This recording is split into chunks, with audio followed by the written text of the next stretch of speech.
Hello. I want to take a minute to talk about some record locking functionality we've added into version 4.43, which is our July 2023 release.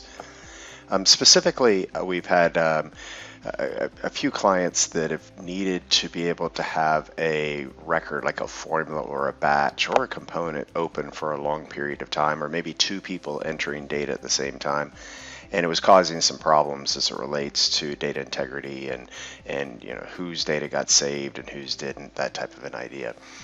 So in component entry, formula entry, and batch entry, we've added some record locking capability in the respect that, let me pull up a formula real quick. If somebody has a formula already open, then when the second person comes in on the bottom left of the screen, it will notify that, in this case it's a formula, that this formula is locked by a specific user. This is actually a username admin. If you use more descriptive names like rsmith as an example, that would show that their username from a vicinity perspective.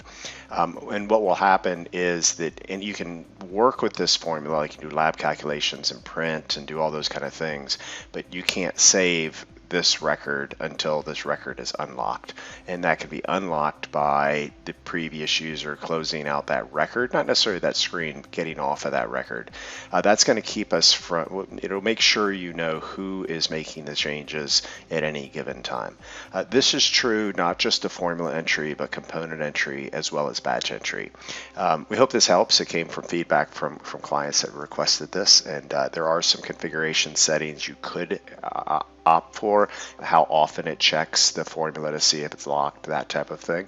So feel free to reach out to us if you want some things tweaked, but we roll this out in 443 and hope this helps. Thanks a lot and have a great day.